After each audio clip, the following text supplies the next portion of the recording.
Hello everyone, welcome to my channel. आज हम करने जा रहे हैं अपना चैप्टर 6 के कुछ और क्वेश्चंस। हमारा था rules of debit and credit के ऊपर। So let's start. So the question number 1 is following is the list of various accounts, find out which are assets, liability, capital, revenue and expenses accounts. Basically इनकी जो classification है वो हमने करनी है। तो मैंने यहाँ पे एक फॉर्मेट बना लिया है। मैंने यहाँ पे सारे अकाउंट्स के नाम लिख लिए हैं, like your machinery, bank, sales, purchase, unsold stock, bank overdraft, Ram जो कस्टमर है, cash, interest receive, Mohan and proprietor. Machinery हमारी असेट्स है, क्योंकि हमने जो मशीन ली है वो हमने सेल परचेज के हिसाब से नहीं ली है, हमने उसको यूज करने के लिए ली है, तो ये हमारी असेट्स है। सिमिलरली जैसे मैंने आपको अपनी लास्ट क्लास में भी बताया था कि बैंक भी हमारा क्या है, असेट है। बैंक का मतलब होता है कि बैंक में जो हमने कैश रखा हुआ है वो हमारा क्या है, वो हमारा असेट है, वो मेरी प्रॉपर्टी है, मैं कभी भी उसको यूज कर सकती हूँ। सेल्स हमारा होता है revenue. Revenue is basically your income, आपके बिजनेस की इनकम सोर्स जहां से आती है उसको हम लोग सेल्स बोलते हैं। Now purchases would be your expenditure. Purchases is your expenses, क्योंकि हमने कोई भी चीज परचेज करी है तो उसके लिए हमने कैश दिया है, ये मेरा खर्चा है, ठीक है। Now what do you mean by unsold stock? आपने सपोज करिए कुछ सामान खरीदा है, आपके पास आप lights you can say sell कर रहे हैं, ठीक है, ट्यूबलाइट सेल कर रहे हैं। आपने खरीदी थी 200 ट्यूबलाइट्स, जिसमें से आपने 180 ट्यूबलाइट सेल कर दी है, अब आपके पास 20 ट्यूबलाइट्स बची हैं, तो ये मेरा क्या होता है, दिस इज माय असेट्स, क्योंकि मुझे आगे भी ये सेल करनी हो, ये मेरी प्रॉपर्टी है, ठीक है, तो ये क्या है, मेरी असेट्स है। Now what is bank overdraft? Bank overdraft होता है जहां पे आपके बैंक अकाउंट में तो इतने पैसे नहीं है, लेकिन आपने बैंक से जितना अकाउंट में आपका पैसा है उससे ज्यादा आपने ले लिया। ये इट्स लाइक अ लोन। ये आपका छोटे अमाउंट के लिए बैंक ओवरड्राफ्ट मिलता है बैंक से, कि आप अपने अकाउंट के अगेंस्ट थोड़ा सा अमाउंट एक्स्ट्रा ले सकते हैं, इवन दो वो आपके अकाउंट में नहीं है। तो ये मेरी क्या है, ये मेरी है लायबिलिटीज, क्योंकि अल्टीमेटली मुझे ये पैसा वापस करना ही है। Ram is the customer. अब यहाँ पे क्या है, ये मेरा कस्टमर है, यानी कि मैंने कुछ सेल किया होगा और उसने मेरे से खरीदा है। इट मीन्स कि अल्टीमेटली राम ने मुझे पैसे देने हैं, तो ये मेरी क्या हो गई, असेट्स हो गई, क्योंकि मुझे पैसे मिलेंगे, ठीक है, तो ये मेरी असेट है। कैश, जितना भी मेरे पास कैश पड़ा हुआ है बिजनेस का, वो सारी मेरी क्या है, असेट है, मेरी ही प्रॉपर्टी है, मेरे बिजनेस की प्रॉपर्टी है। Interest received. अब इंटरेस्ट रिसीव का मतलब होता है किसी भी चीज का आपने इंटरेस्ट रिसीव किया है, that would be your income. कोई भी चीज जो आपकी असेट और लायबिलिटी नहीं है वो हमारी इनकम होती है या एक्सपेंसेस होते हैं। जहां मेरे पास से पैसे जा रहे हैं वो मेरा एक्सपेंसेस है, जहां मेरे पास पैसे रिसीव हो रहे हैं वो मेरा रेवेन्यू है।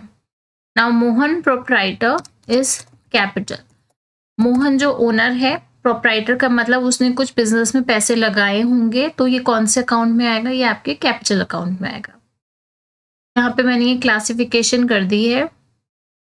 अगर किसी को फिर भी कोई कंफ्यूजन हो तो आप मेरे से पूछ सकते हैं। अगर still you have a doubt कि असेट्स क्या होती हैं, लायबिलिटीज क्या होती है, आप कमेंट सेक्शन में डाल दीजिएगा, मैं उस पर एक और छोटी सी वीडियो बना दूंगी आपकी हेल्प के लिए। Now we just copy it down if you want. फिर हम लोग नेक्स्ट क्वेश्चन पे जा रहे हैं।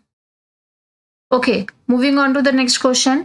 You are given a number of accounts below, state which of them will show a debit balance and which a credit balance. तो यहाँ पे मुझे अकाउंट्स दिए हुए हैं, अब मुझे बताना है कि किसका डेबिट बैलेंस होगा और किसका क्रेडिट बैलेंस होगा। सो मैंने यहाँ पे फॉर्मेट बना लिया है जहाँ पे मैंने सारे अकाउंट्स के नाम लिख लिए हैं, so that we can do it faster. Now what do you mean by carriage? अब यहाँ पे कैरेज का मतलब क्या है, जब भी कोई आपने सामान खरीदा या आपने सामान बेचा तो उसको लाने ले जाने का जो खर्चा होता है उसको हम कैरेज बोलते हैं। तो ये मेरा क्या है, एक्सपेंस है, और all the expenses are debited, ठीक है, तो इसको हम क्या करेंगे, डेबिट करेंगे। तो बेसिकली इस क्वेश्चन का आंसर निकालने के लिए आपको पहले क्लासिफिकेशन करनी पड़ेगी कि जो आइटम है वो असेट है, लायबिलिटी है, कैपिटल है, एक्सपेंसेस है या रेवेन्यू है। जब आप उसकी क्लासिफिकेशन कर लेंगे तो आप उसका डेबिट क्रेडिट भी फाइंड आउट कर पाएंगे। मशीनरी हमारी असेट होती है एज वी हैव डिस्कस्ड, तो ये क्या हो जाएगा आपका डेबिट हो जाएगा। Now sales, sales is revenue, revenue हमारा सारा क्या होता है, क्रेडिट होता है। You have to remember the 3 rules, basic rules जो हमने पहले भी डिस्कस किए थे। मैं एक बार और आपको बता देती हूँ। All assets and liabilities are, all assets are debited, all liabilities are credited, all expenses are debited, expenses and losses are debited, and all the profit and the income is credited। ठीक है, पहले आप ये 2 चीज अच्छे से याद कर लीजिए। Then is your cash, cash is my asset, so this will be debit। Ram आपका कस्टमर है, तो ये क्या हो गया आपका डेबिट, क्योंकि वो मेरा डेटर है। जो कस्टमर होता है, अगर आपको किसी कस्टमर का नाम दिया हुआ है, उसके नाम का अकाउंट खुला हुआ है, तो इसका मतलब है कि उसने आपको कैश में पेमेंट नहीं करी है, अभी वो ड्यू है, मतलब वो बाद में करेगा, तो वो मेरा डेटर बन गया, वो मेरी एक असेट बन गई, इसलिए हम उसको डेबिट कर रहे हैं। Now this is important, sales return. Sales return क्या होता है, आपने किसी को सेल किया और वो बाद में रिटर्न हो गई, that means this is just opposite of sales. Sales हमारी क्या होती है, रेवेन्यू होता है, सेल्स रिटर्न उसका अपोजिट हो रहा है, तो दैट मीन्स ये क्या हो जाएगा आपका डेबिट हो जाएगा, क्योंकि जब मेरा सेल्स था मैंने क्रेडिट किया था। इट्स लाइक अगर क्रेडिट प्लस है तो डेबिट माइनस है। ठीक, अगर आपने 500 की सेल की है, उसमें से 100 रुपीज का रिटर्न हो गया, तो हम 500 में से माइनस करेंगे 100। अकाउंटिंग टर्म्स में हम उसको क्रेडिट था, क्रेडिट में से हमने डेबिट बैलेंस हटा दिया। ठीक है, तो सेल्स रिटर्न हमारा क्या हो गया, हमारा जो रेवेन्यू है वो डिक्रीज हो रहा है। सेल्स रिटर्न हमारा एक्सपेंडिचर नहीं है, बट हमारी जो रेवेन्यू है वो वहां पे डिक्रीज हो रही है। ठीक है, देन परचेजेस, परचेजेस मेरा एक्सपेंडिचर है, that's why it's debited. Bed date, now what do you mean bye bed date, ये मेरा क्रेडिट होगा। जब मेरा डेटर बना, यानी कि मैंने किसी ने मेरे से सामान खरीदा, वो मेरा डेटर बन गया। ठीक है, अब मुझे उससे पैसे लेने हैं, लेकिन क्या हुआ, उसने सपोज करो 1000 रुपए का सामान लिया था और उसने बोला ठीक है मैं आपको कल पैसे दे दूंगा, और वो भाग गया। ठीक है, मुझे वो बंदा मिल ही नहीं रहा, तो यहाँ पे क्या हो गया, मेरा वो जो डेटर था वो बैड हो गया, मतलब कि बेड डेट हो गया। इसके कुछ टर्म्स के मीनिंग हम नेक्स्ट क्लास में पढ़ेंगे। तो बेड डेट क्या होता है आपका, डेटर का ऑपोजिट। जैसे सेल्स का सेल्स रिटर्न होता है, वैसे ही डेटर का बेड डेट होता है, उसको हम क्रेडिट कर देंगे, क्योंकि हमारा जैसे डेटर डेबिट होता था वैसे ही बेड डेट क्रेडिट होता है, मतलब हमारा डेटा रिड्यूस हो गया या खत्म हो गया। Then is your discount allowed.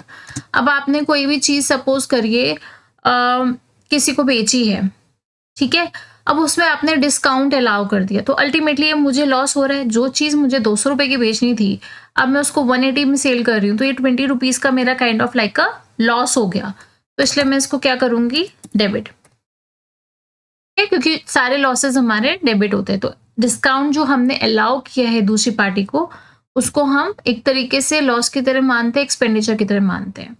Rent, अब यहाँ पे रेंट हम पे कर रहे हैं, तो ये मेरा क्या है, एक्सपेंस है, तो इसको मैं क्या करूंगी, डेबिट करूंगी। कमीशन रिसीव, सी यहाँ पे लिखा है कमीशन रिसीव्ड, यानी कि मुझे कमीशन रिसीव हो रही है, तो यानी ये मेरा क्या हो गया, एक तरीके से रेवेन्यू है, ये मेरी इनकम हो रही है। कैपिटल अकाउंट कैपिटल में ही जाता है, वी नो दैट, बट ये इसको हम क्या करेंगे, क्रेडिट करेंगे, क्योंकि सारे कैपिटल हमारे क्रेडिट होते हैं।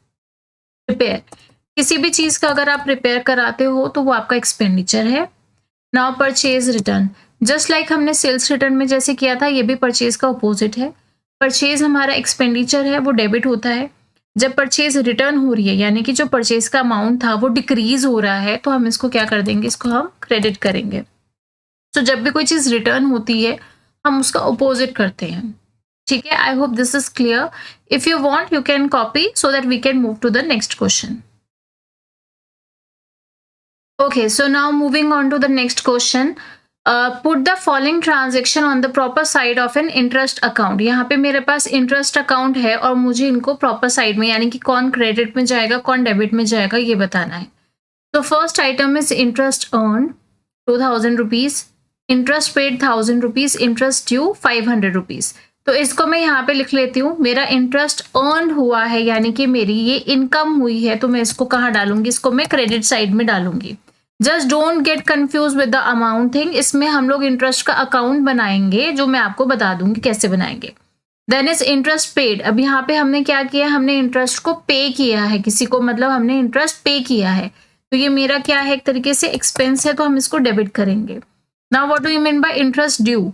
अब इंटरेस्ट ड्यू दो चीजों से हो सकता है कि या तो मेरी ये अर्निंग वाला ड्यू हुआ है या मेरा पेड वाला ड्यू हुआ है। कोई भी आपके पास अगर ट्रांजेक्शन दी जाती है जिसमें रिसीव्ड या रिसीवेबल नहीं लिखा हुआ, उसको हम पेड मानते हैं। तो इस इंटरेस्ट ड्यू को हम वो वाला इंटरेस्ट मानेंगे जो हमने पे करना है, तो हम इसको क्या करेंगे, डेबिट करेंगे। This is like your outstanding interest. अगर आपका आउटस्टैंडिंग इंटरेस्ट है, यानी कि आपका ड्यू हो गया, आपको पे करना है लेकिन आपने अभी पे नहीं किया है, that is your interest due, तो ये आपका डेबिट होगा। ठीक है, विद दिस हमने इस चैप्टर के सारे क्वेश्चंस कवर कर लिए हैं, सारा कंसेप्ट क्लियर कर लिया है। आई वुड सजेस्ट आपके पास जो भी बुक है, जिस भी ईयर की बुक है, आप एक बार उसमें से इस चैप्टर को पूरा गो थ्रू करिए। कंसेप्ट्स आपको मैंने सारे समझा दिए हैं। And still if you have any problem, अगर आपको कोई चीज़ नहीं समझ आ रही, कोई पर्टिकुलर ट्रांजेक्शन नहीं समझ आ रही है, तो आप कमेंट बॉक्स में डाल सकते हैं और मैं जितने जल्दी हो सके उसका आपको रिप्लाई करूंगी। And thank you so much for watching. If you like my teaching style, you can subscribe my channel and press the bell icon so that you will get all the notifications regarding the upcoming videos. Okay, thank you so much. Bye bye.